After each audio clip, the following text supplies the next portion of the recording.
Yeah, my wonderful people, viewers and subscribers all over the world, please, there's a video, very interesting and important video I want like each and every one of us to watch. But before I proceed, in case you want to watch this video, please, I would like you to watch it to the end. It is a 1 hour plus video. There's a lot of senses, there are a lot of wisdom, there are a lot of history that have been kept far away from us, most especially this our future generation. So this is our brother by name Edmond Obilo is having an interaction with Irue Bonam. I think this man is maybe a retired military, or he knows is an economist or historian, but he knows deep what I and you do not know concerning, regarding the 1966 to 1970, the coup and everything. It may interest you to know that this country called Zoo is being owned by the Igbos. It's being held by the Igbos. Not until we decided to give it out on a platter of gold to the Fulanis who intruded into the military. We are the problem of ourselves. We give this country out to the wrong people. And look at where we are today. We are being treated like second-class citizens. This is a history that I will always put on a flash drive and keep for my children. This is for record purposes that they need to get to hold of this. So when you get this message, I would like you to please do me a favor. Share it, like it, comment on it, and make sure you keep subscribing to this channel for more interesting videos coming your way. Do not forget, hashtag Biafran Mass Exodus 2024 and hashtag kudos to BG, Biafran Republic Government in Exile. Watch this video and make sure you watch it till the end. Do not mind whether the video is 1 hour or 2 hours, but you are going to learn a very heavy lesson from this particular video. Or maybe I can do the video 50-50.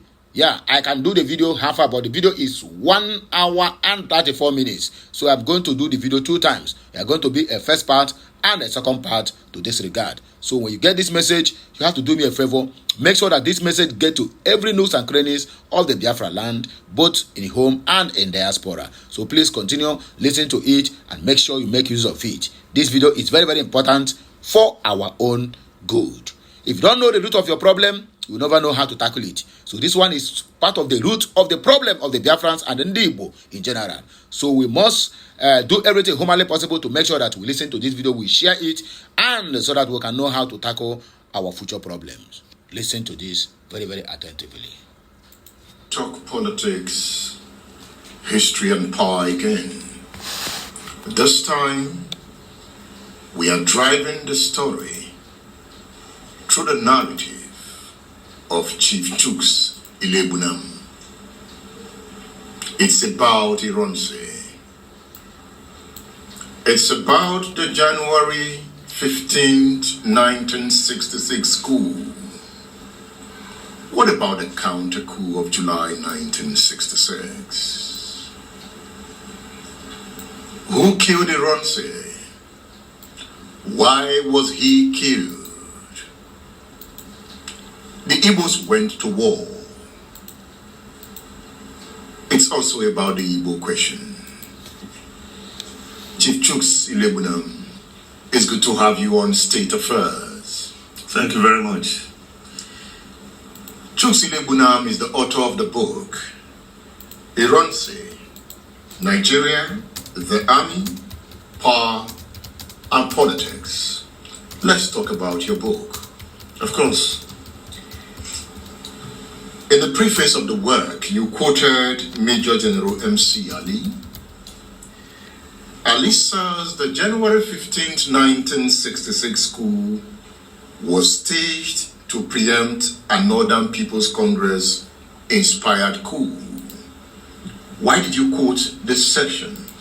Yes, because in 1966, after the first coup took place, the organizers and perpetrators of the coup said it happened to preempt a northern coup that was coming. Nobody believed the story at that time. So when we have somebody like Major General M.C. Ali validating that story, and then we also have Mr. Trevor Clark, a colonial officer, British colonial officer, validating the story again, it makes it he puts it beyond question that it is the truth, that there was a coup planned by the NPC government called Operation No Mercy. It was to happen days before the January 15, 1966 coup. That's why I quoted the two gentlemen there. There isn't any doubt about the veracity of that story. So what you call a northern planned coup can also be defined as the Hausa Fulani coup. In the days when that event happened, you didn't really have that conjoined name of Hausa Fulani. They made mostly Hausa, but you can call it Fulani coup, not Hausa coup.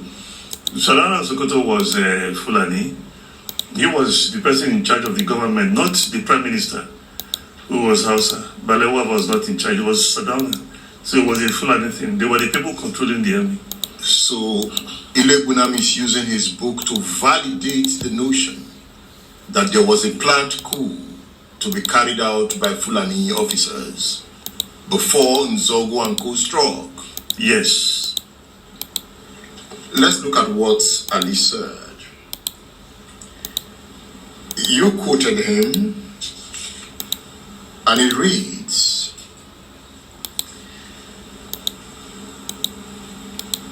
the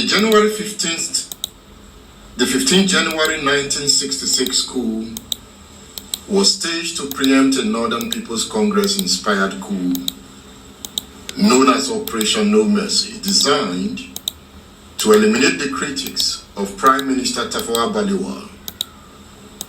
Earlier, the opposition leader, Chief Obafemi Awolowo, was in 1962 rusticated and incarcerated for masterminding a civilian coup for what has been claimed were trumped up charges. In a bid to assert our authority and deal severely with miscreants, Colonel Zachary May Malari was to lead the northern group of officers to restore the dignity of the northern-led federal government. May Malari here, you remember in Congo, he did not take orders from Agui Ronse. Yes, I remember that.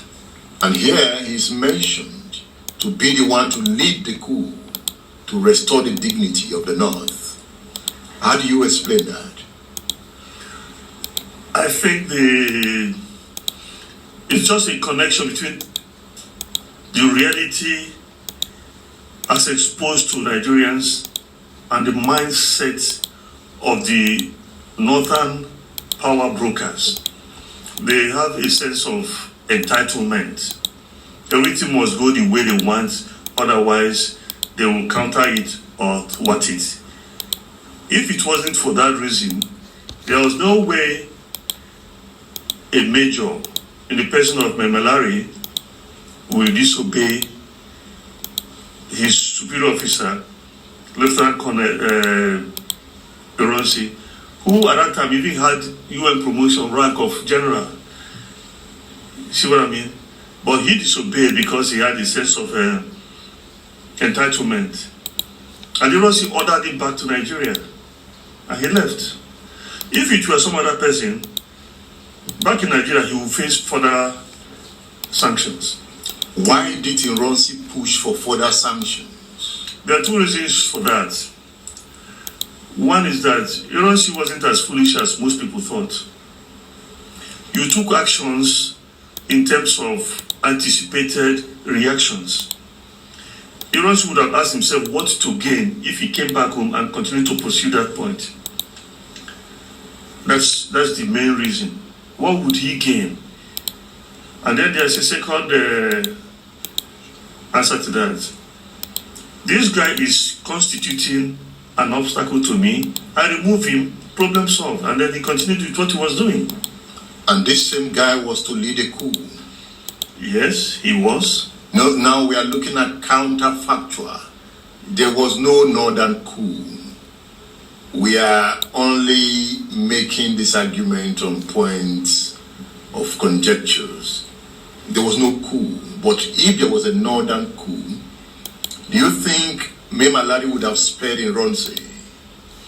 Well, I do many things, but I never claim to be a prophet. I never claim to read the minds of people, what they would have done 4 decades or 5 decades ago. But given the sense of impunity that existed among certain sections of the society, and given what happened during the counter coup, I do not think that the man would have spared Ironsi for 1 millisecond. Now, this question of a northern coup, let's probe it further. I remember Akintola visiting the Saudana. Yes. A day before the January 15th coup. He was in the north. You find that argument in Femi Kende's book, Ladoke Akintola and the Eye of History. So by January 14th, Saudana and Co had the premonition that there would be a coup. So do you believe if they were planning a coup and they knew there was going to be a coup, they should have acted, but yet they refused to act? At that point in time, what Akintola and Ahmadu Bello had couldn't be described as premonition. They knew that a military action was possible because they had been told. Even Ironsi himself traveled to Bauchi to go and see the Prime Minister who was on leave to say, look, this is what I'm hearing. See this book.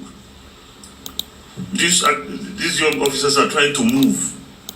He didn't believe the story, but many other sources mentioned to them that there was this likelihood of the young officer striking. So it wasn't a question of premonition.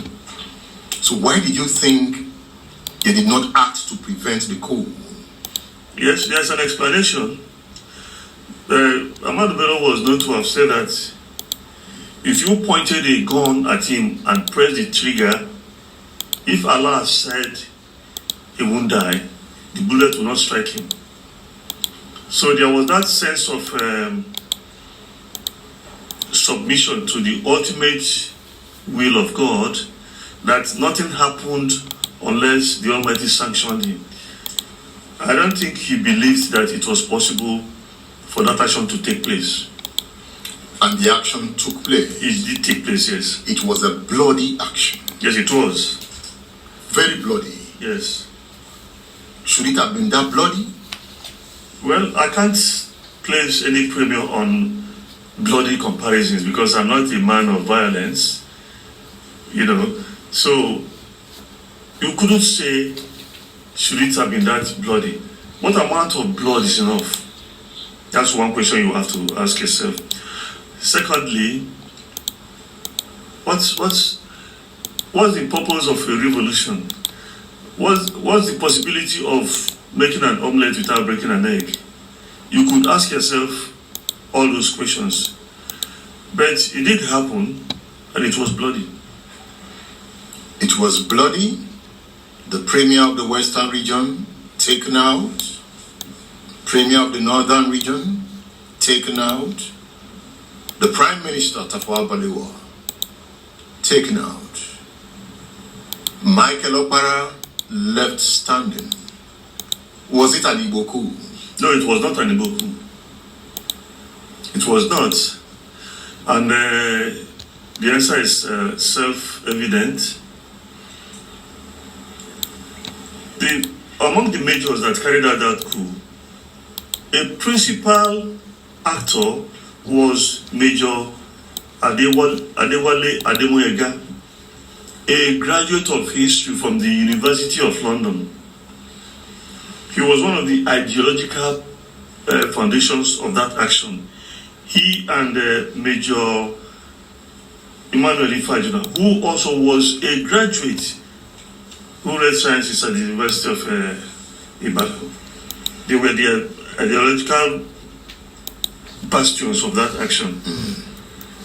So you couldn't have an Igbo coup where one of the leaders was a Yoruba man.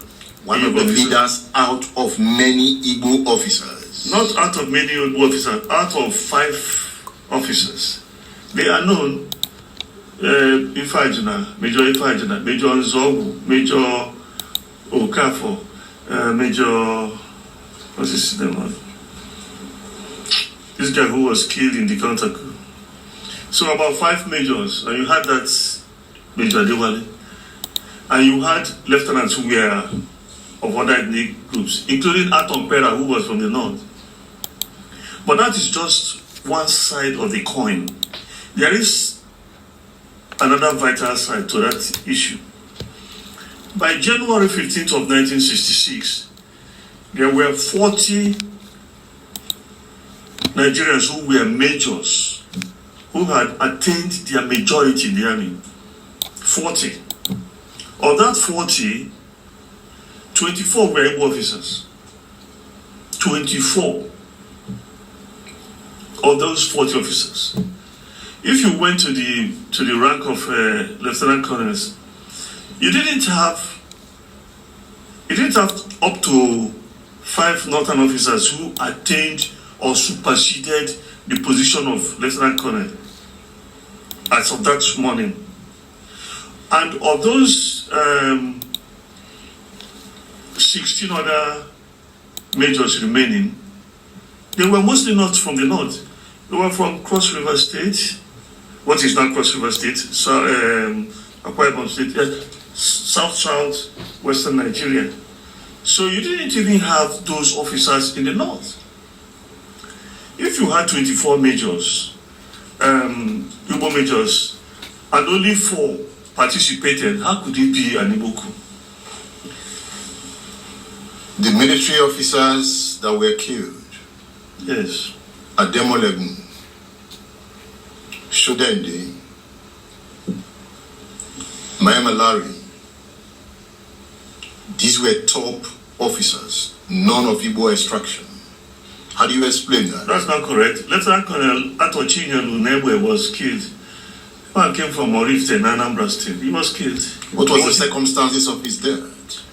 He was in opposition to the coup.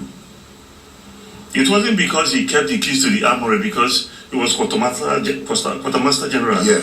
And it's not the job of a quartermaster general to keep the key to the armory. He was killed because he was opposed to that coup. And he was pure Igbo blood from the current Anambra State. So it is not true to say that no Igbo officer was killed. Lieutenant Colonel Atochinyo Lunebwe, he was killed. He was classmates with Yakubu Gowon. In fact, Yakubu Gowon was his best man during his wedding. They were friends. But looking at the numbers, just one Igbo officer. You are talking about percentages now. One Igbo officer, a life is too much to be taken. To even to start from the basic point, I couldn't possibly support the taking of any life because I can't create one. But once it happened, it happened. You cannot deny that an Igbo officer was killed because it was only one person killed. Do you understand? And also, when you check about the northern officers who were killed, no Fulani officer was killed. Yes. No Hausa officer was killed. Like Jema was not a Hausa man. My Malari was not a Hausa man. They were not officers. That brings us to the question. So how did we come to this conclusion that it was a northern army? Because if you look at the officers' corps, Igbos dominated the officer corps. So how did they not come to dominate the army? I will explain that to you. The army is an appendage to executive political power. I told you that, extreme strength is its source. If it is filthy at the source, it will be filthy all throughout. If it only trickles, you won't expect to be gushing down the line. Political authority resided with the Prime Minister, who was a puppet of the Fulani Premier of Northern Nigeria, who was controlling the country. So the army was controlled by Sardana of Sokoto. That is why they had that dominance. Before the coming of the Sardana, Igbo officers dominated the army. They Right? dominated the army in the officer corps. They didn't dominate in other ranks. No, they didn't. A lot of the troops you had were from the north, especially the Middle Belt area. That's why you had all those recruit private, lance corporal, sergeant. Those were mostly from the north and the Middle Belt region. We can call them the foot soldiers. Yes, other ranks, something like that. That's it. So, having plotted the January 1966 coup, Yes. you needed Igbo officers to counter it. Ironsi and the like of Njoku and Ojuku countered Nzogo and Co. Yes. Yet, some will still argue it was an Igbo coup. If it was an Igbo coup, how did Igbo officers counter it? Yes, you see, your question is fundamental, and I have to use it to explain certain things. The south of this country, especially my own Igbo people, don't seem to understand the power of propaganda. Even though the doing of Nigerian journalism was Azikiwe, we should not understand it. What they did in the north, was to establish what they called the Northern Historical Society, and then they got all these British colonial forces, colonial officers like Moffat and all the rest of them, to be writing a lot of nonsense, publishing a lot of falsehood, spreading disinformation, circulating misinformation, and people took those things to become the basic truth of what happened. The coup from day one was never, from conception to perpetration until today, was never an Igbo coup. But it was to their benefit to make it look like an Igbo coup. How could you have an Igbo coup and its main intention was to institute Chief Obafemi Awolowo as the Prime Minister of Yoruba man? Is that the truth? Yes. Chief Awolowo confirmed it in his book, My March Through Prison. It is there. It is there. They made Zongu was interviewed. He confirmed it. You see the book written by Adewale, where we from. You see the book written by Major Bullier. It's all there. You understand? Okay. Apart from, I in this book I devoted a chapter to General Yakubu Gowon that I entitled Agri-Ironsi's Army Chief of Staff. General Gowon is nearing 90 years. I think he should make peace with his God. I think he should make peace with his conscience. Why? Because he has been living a lie. How? What they did was to say that he was the one who crushed the coup. Yakubu Gowon arrived the country on the eve of the coup. He had no command. Yeah? You can't move troops without a command. The person who Ironsi gave the command to go and crush the coup was a Cameroonian, Captain Hans Anago. The man is still alive now. He's a traditional ruler in Cameroon because when these people, the southern Cameroon area, they went back to Nigeria. They took back to Cameroon. So he entered the Cameroonian army. He ended up as a general. He is still there. I got him. I interviewed him. You see the book. And I said, Gowon knows. And heaven knows that I led the troops. He volunteered to join us. But they kept, if you read this book, I keep forgetting these people because they are liars, these white men. Nobody told lies more than white people. I've lived with them, I've schooled with them, I know them. They lied intrinsically. So they formulated this fabrication that it was Yakubu Gowon who crushed the coup. Crushed it where? It was Ironsi who went from his house in Ikoyi to Ikeja, that cantonment, and roused Colonel Hilary Njoku from sleep.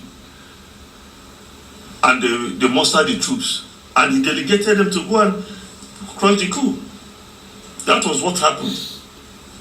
So how could you say it's an Igbo coup when it was Igbo people who crossed the coup? You understand? If it were an Igbo coup, what would have been different? If it would have gone, it would have been a walkover. How? Because all the key officer positions in Lagos were under the command of Igbo people. There's no one the battalion command, the armorer, the person in charge, the quartermaster general, everybody, most of them were Igbo officers. So it isn't possible for you to organize that coup and fail, because there will be no opposition. What would have, if it was an Igbo coup, what the Njoku on Ironsi's command would just seize the Keja area, just go quietly to all these politicians and seize them one by one. Nobody will oppose it. The people who will be seizing them will be northern troops who are the recruits. Seize this man, yes sir. He will salute you and go and seize, because that's the way they were trained. You see what I mean? That's the way it happens. What role did Ojukwu play? Ojukwu's role was in Kano, where he didn't cooperate with those sent by Nzogu to seize that city, which had the 5th Battalion of Nigerian Army. That was it. And Ojukwu was an Igbo man? Ojukwu was an Igbo man, called Igbo man, yes. Ojukwu knew that there was going to be a coup. I don't know whether he knew or not. He didn't claim to have known. And I'm not sure I read anywhere where they said that he knew there was a coup coming. Are you sure Nzogu did not tell Ojukwu that something was coming? If Nzogu told Ojukwu that a coup was coming, he didn't take me into confidence. In any case, I never met him person to person. So I don't know what he told Ojukwu or what he didn't tell the man. And Nzogu threatened to march on the south. Yes, he did. What was wrong with him? Nothing was wrong with him. He was, when you have stirred the honest nest, it scatters in every direction, so you move with the wave. In that state in which he was, he could say he would march to the north, to the south. Probably he meant it. Probably it was a bluff to be obeyed. I don't know. Why did they mess up with the Ironsi plot? Why didn't they get him in Lagos? Okay, there's an explanation to that one. The wave, as I told you and as you know, I wasn't there. The guy who was sent to arrest him was a lieutenant. Lieutenant Obo Oji. The man, I think he died recently, or still another. And then he met the man. He was going to the Ironsi's house, and Ironsi had heard about the coup and was driving to Lagos, and they met on the road. And he said, "What are you doing here?" The guy called. That's the story told. And then they said some people had gone to Ironsi at the party that Memelari organized. They couldn't find him there. They said there was a second party. They went there. He had also left the party and had heard about the school and was racing down to Ikeja, so they didn't get him at home. Those were the explanations, what I read, Can you say the officer that went for Ironsi was a coward?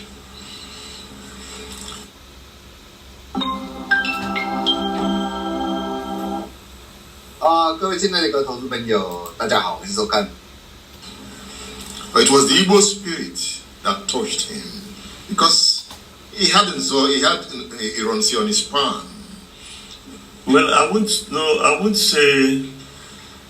would scarcely say that he was a coward, because they didn't have this history of coups. It's not as if every morning you go out and march on the parade ground. It's not the same thing. It was happening for the first time. And when you hear that Ironsi was traveling, did the general travel alone? He was in his Jaguar going to Ikeja, but he was there. He had troops behind him. He had mobile policemen in a jeep that accompanied him. He wasn't alone, and he had his revolver there with him.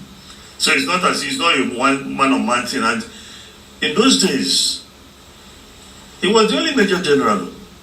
Yeah. In those days, people respected authority. If in those days, if a captain entered here and there was a recruit, the recruit will leave the room immediately, whether asked to leave or not. If it were Nzogu that met Ironsi on the way, what would have happened? It would have been different because at that time, Nzogu already attained his majority. Nzogu was trained as Sandhurst. Nzogu was the first Nigerian officer trained in intelligence. Nzogu was party to planning the coup. So he had more reasons to enforce, to actualize what he planned than some lieutenant who was given an instruction to go and seize the head of state, to seize the army commander. Ironsi became the main beneficiary of the January 15th coup. Can I call Ironsi your man? Yes, in a certain sense, you could call him my man. Because you wrote a book about him. Yes. Look at this book. This is the book we are talking about. Ironsi, written by Chuks Ilebudam. So this interview is really about this book. Have you read this book? You should read this book by Chuks Ilebudam. Ironsi benefited from the coup. He arrested the coup plotters and did not take actions. In this book, you brought in the interview that was granted by Theophilus Danjuma. And one of the anger of northern officers was that the coup plotters were treated like kings in detention.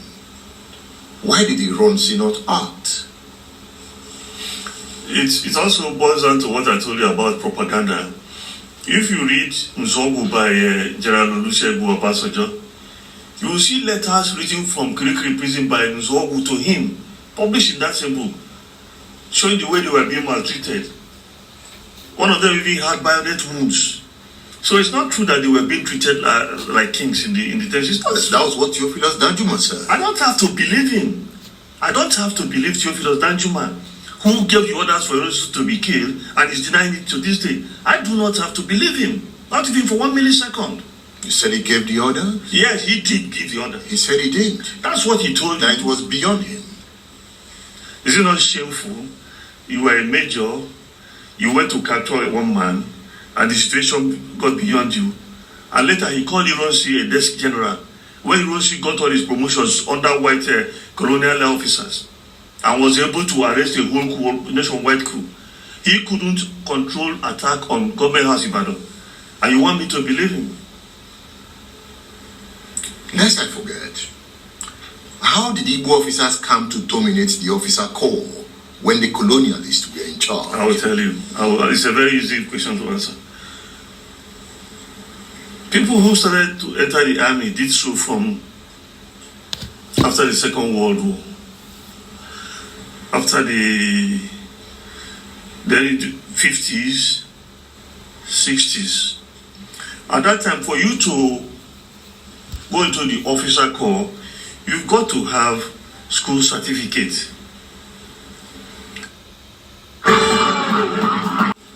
By the time they got the first secondary school in northern Nigeria as a whole, I think it's Barawa College, one of those schools, you had scores of secondary schools in southern Nigeria. So a lot of them from the north didn't have the qualification to go into the officer corps. That was why they were not represented there. There was no quota system. There was no quota system at that time. So all those guys who went to CKC, CIC, KS College, whatever, Bishop Shana, with the good school start, you go there, the white man will look at your certificate and list you.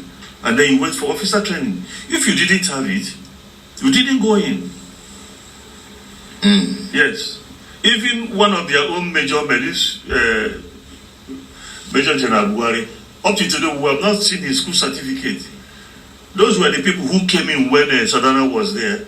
And whether, if it is right, cut it. If it is not right, cut it. They were just being flooded into the army at that time. Up to today, Buhari has not seen his school certificate. And it is the truth. Let's go back to Ibadan.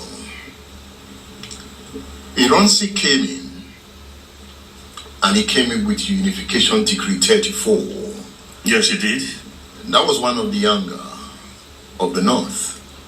The fact he wanted to dominate the country with his tribe men. Unification Decree 34, from what you know today, was that a right move by Ironsi? Yes, it was a correct move. It was a correct move, but the timing was wrong. You could say the timing was wrong. And how did Ironsi explain it? That the military has a unified command, which is the truth. Wherever you are in the army today, your boss is the general officer commanding. The chief of army staff is your boss. Anywhere you like, make you be in this country, because it has a unified command. It wasn't like then when you had the regions. When you had the regions, you couldn't go to Michael Opara's Eastern Nigeria and give any orders. It would not be respected. You couldn't go to Akintola's Western region and give any orders because you had those regional structures in place. But the Army's direct leadership system overruled all those. You didn't have to take permission from the premier of Northern region to move your troops about in the north. That was what happened. So the decree number 34 that you mentioned unified those services. That was not the grounds of the people. The grounds was that they said Southerners will not come and dominate their civil service, which was not the intention. It was not in the letters. It was not in the spirit of the decree number 34. Now, I have a question to put, not just to you, but to the listeners. If decree number 34 was anathema, was deplorable, was damnable, and condemnable, why is it still in force today? Why is it still in force today? Because that's what we're still practicing. But that is what we are campaigning to stop. Well, we are talking of 1966 to now. Why is it that Yakubu Gowon was in office for 9 years, yes? Yes. In fact, Gowon's first decree was the nullification of decree number 34. On paper, he nullified it, but he practiced it through 9 years. When they sacked him, Amore Tala came in. He practiced it for 6 months. When Obasanjo came in, before he handed over, he practiced for nearly 4 years. When Sheikh Shagari came in, he practiced it for 4 years. Up to today, we're still there. So why are they talking about decree 34, decree 34? Why don't you change it? So the Igbo man brought it. The Igbo man did not bring it. The Supreme Military Council brought it. It was debated. Led by an Igbo man. The Igbo people were minority in that Supreme Court. Go and look at the Constitution of the Supreme Military Council. Signed by an Igbo man. That's not what I'm talking about. You are talking a different thing. The Supreme Military Council takes a decision. You don't look at the Supreme Military Council. You don't look at its composition. You are looking at the person who signed it. Did he sign it on his father's name? If he did not sign it, how could he have rejected? He was the commander-in-chief. But you are talking of military and discipline. Yes, he's the commander-in-chief. And then the military decides and they vote on something, and then he cancels it himself because he's commander-in-chief. Is that how it's done? That's why they are dictators. No, that was not his brand of dictatorship. If he was a dictator, in the true sense of that word, he would just go on radio and announce. Nobody would debate anything. Remember, the constitution was relaxed. Therefore, and decree is dictatorship, is it not? Decree is dictatorship, but that's not what I'm arguing with you. I'm saying to you that that decree was not termed Ironsi's decree. It was not unification decree. It wasn't his decree. It was a decree debated. And in this book, Chief Gabriel Onyuka said it. He was the Attorney General. He was a member of that council. It was debated for many sessions, and that as far as he knew, nobody opposed it. It's still in written form. Not even Hassan Usman Katsina. But his chief of army staff, Yakubu Gowon, worked against him, perhaps because of that decree. No, it wasn't because of that decree. That's why, I've said it here that Yakubu Gowon needs to make peace with his maker, peace with his conscience, and peace with history. A lot of people keep saying that it was Muritala Mohammed who led that counter coup. Nanai. That counter coup was led by Lieutenant Colonel Yakubu Gowon. He led that coup. Tell me more. Okay. If you go to that section when that counter coup started, that morning, and then he phoned Ibadan, government house where Ironsi was staying, and then the person who picked the call was Danjuma. And Danjuma said, "We are here, we have surrendered the place, we want to arrest Ironsi." And what did Yakubu go and ask him? Can you do it? The most senior Northern officer was asking his junior officer, his subordinate, can you seize the head of state? That's one question. That might be an opportunistic question. Hold on now. Now, Gowon was in Lagos. Gowon was chief of army staff. The action had started. Gowon had troops under his command. He didn't move any forces anywhere towards the hours that the coup lasted. Gowon was actually at the Ikeja cantonment with his forces there. He didn't do anything. That's why I tell you that he was the person in charge. He knew what was being planned. He's just like, in a sense, Yakubu Gowon is just like Muhammadu Buhari. The coup that led Buhari into power was organized by him, but up to next tomorrow, he keeps saying that he didn't know about it. He was called to make it and asked to become an ally. That's not true. He organized it. He knew about it from beginning to the very tail end. Theophilus Danjuma gave the impression that the northern officers in Abeokuta started the coup. It was an opportunity that they grabbed when Igbo officers were holding meeting in Abeokuta. And seeing what these younger soldiers had done, Yakubu and Co. decided to key into the moment. Perhaps it wasn't a planned coup. It was an opportunity to take revenge. People should, as you have asked them, people should try and read this book. This book was first written over 20 years ago and it was updated. In the update, you have the interview of Major General Jeremiah Husseini. Is there, who said they planned the coup over weeks. They would drive out of their barracks in a car and go and see they are traveling to Midwest then and be planning it. It was planned over a long time. It wasn't opportunistic. They knew the date they set aside for it. They planned it very, very well. It wasn't. It's in the book. Jeremiah says he's still alive. And your man Ironsi didn't know as the commander-in-chief. It's just like what happened in January. What's his name? General Ironsi was told severally. Even Madiebo wrote it in his own book, The Nigerian Revolution and the Biafran War. That is when they are told, he told him, he got there, Ironsi said, let Yakubu go and be there. And he told him everything. This is what they are planning. And Gowon was listening. He was there listening. And when they finished, he told his chief of army staff, go and destroy those bases where they are planning this thing. The man said yes and go and went and sat down in his house. And he didn't monitor his chief of army staff. You have to understand what is going on here.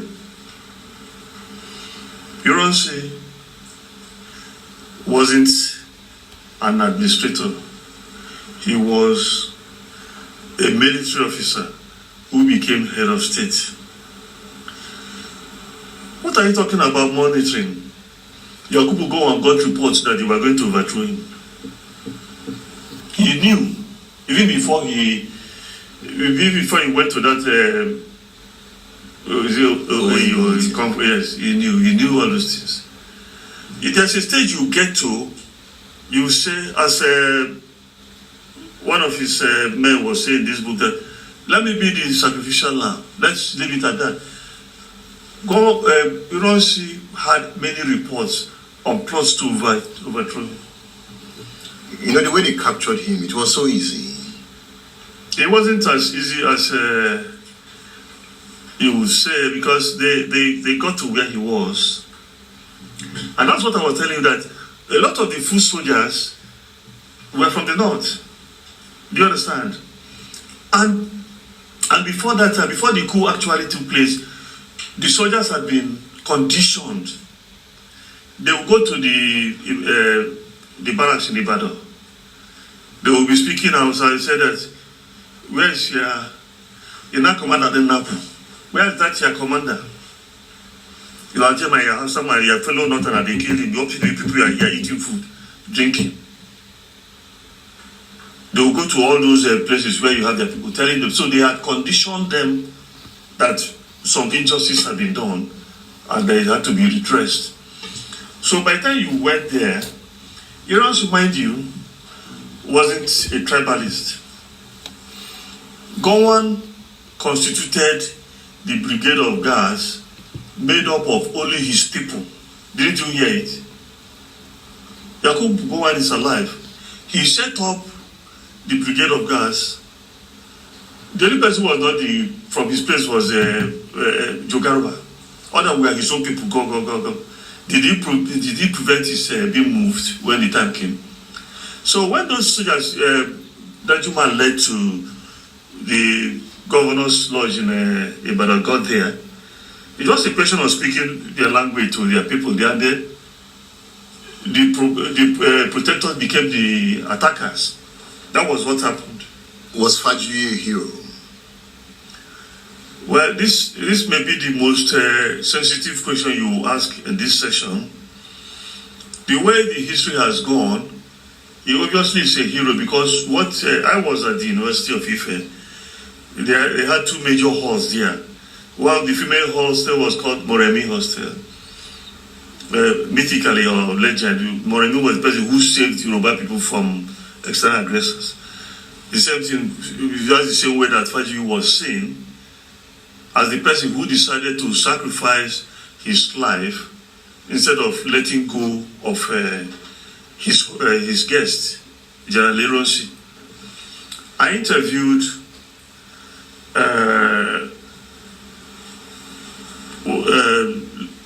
Lieutenant Sani Bello, who is now retired, long retired. He was the Army ADC. I interviewed Lieutenant Andrew Mwampo. He was Ironsi's Air Force ADC. I interviewed in a world shadowed. Interviewed the secretary of the government at that time. What I got told was, once they climbed upstairs there and saw Ironsi, they started hitting him with gun balls and flogging him and slapping him, and yanked away his ranks, took away his regulation stick that he used, a stuffed crocodile. By the time they even went there, he was all gore and blood. So, and they were hitting him, Fajuyi, and they took them down and took them away. That was the account of people who were there. Not that Fajuyi defended him. Fajuyi was being attacked as much as he is, because, let me tell you something. That's why I said the coup was thoroughly planned. They believed that Fajuyi knew about the coup. The January coup? Yes. And it's been said by some of those plotters that Fajuyi himself was in the know, but didn't participate. If you knew and you didn't participate, even if you didn't participate, you were complicit in their thinking, and you were to be punished. So my own viewpoint is that even before they went into the governor's lodge in Ibadan, they had two main targets in mind. Ironsi and Faji. And they got their targets. Oh, yes, they did. So the point is that the popular... So my wonderful people, please, this message have to continue. I have to end it here. Please, if you get this message, help me, do me a favor. Like, share, comment, and make sure you subscribe to my channel for more interesting videos coming your way. This one is just the beginning of the history of Ndibo, what we have passed through in the hands of the people we called our brothers, or we called the same people have to be at the same country with it. But you have seen it too. At least you are hearing it from the horse's mouth. Somebody who knows the history very well is the one telling us all these things. Chief Iruebunam and the rest of the history of the stories have to continue as soon as this one is being completed downloading. So I'll be right back again with another blockbuster. I still remain Amandianes reporting live from the platform of Okute Daily Talk. Remember, hashtag Biafran Mass Exodus 2024. Now there we stand. Hashtag kudos to BG. Bye for now.